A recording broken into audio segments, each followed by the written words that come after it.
Shalom dan selamat pagi kepada saudara-saudari yang dikasihi di dalam Tuhan.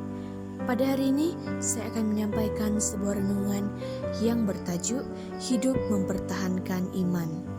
Ayat inti dalam Ibrani 11 ayat 24 hingga 25. Kerana iman, maka Musa setelah dewasa menolak disebut anak puteri Firaun, kerana ia lebih suka menderita sengsara dengan umat Allah daripada untuk sementara menikmati kesenangan dari dosa.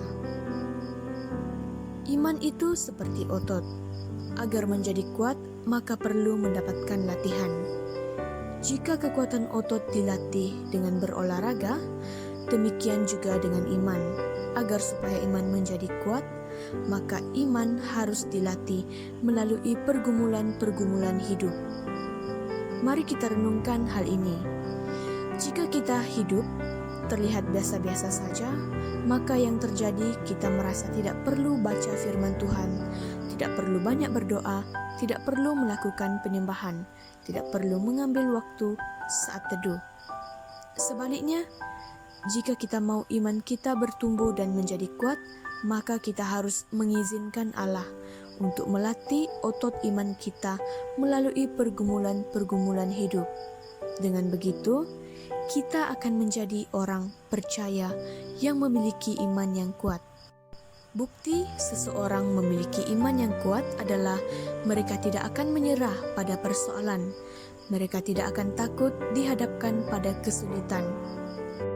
Bahkan mereka tetap dapat bersyukur kepada Tuhan dan bahkan bermega dalam kesengsaraan.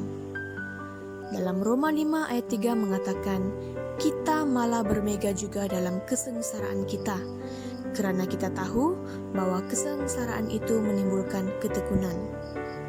Dalam memandang setiap masalah atau pergumulan hidup, mari kita memakai kacamata iman, sehingga kita mendapat masalah kita tidak menganggapnya sebagai malapetaka atau musibah, melainkan sebagai kesempatan untuk kita mengizinkan Allah bekerja dalam kita guna memurnikan iman kita. Kerana tanpa beriman kepada Allah, tidak seorang pun dapat menyenangkan hati Allah. Dalam Ibrani 11 ayat 6. Marilah kita memperhatikan pada kedudukan kita masing-masing. Adakah di antara kita yang pernah mengalami latihan iman seperti yang dialami oleh Musa atau Abraham? Bergelimang kemewahan dan memiliki masa depan yang sangat baik di Mesir kerana dia dibesarkan di tengah-tengah keluarga kerajaan dan dia disebut anak puteri Firaun. Tetapi ia membuat keputusan yang tidak masuk akal. Dia meninggalkan semuanya itu dan rela menderita bersama umat Allah.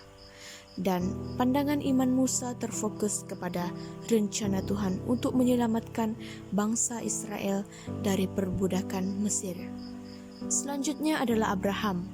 Untuk menunjukkan imannya kepada Tuhan, maka Tuhan meminta agar Abraham mempersembahkan anaknya Ishak di Gunung Moria sebagai korban persembahan.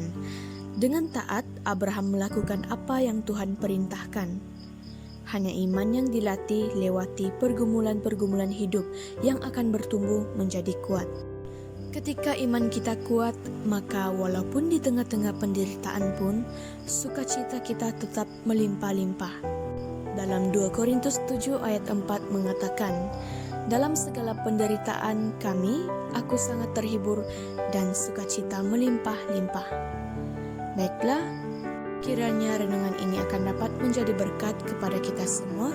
Terima kasih, semoga Tuhan memberkati.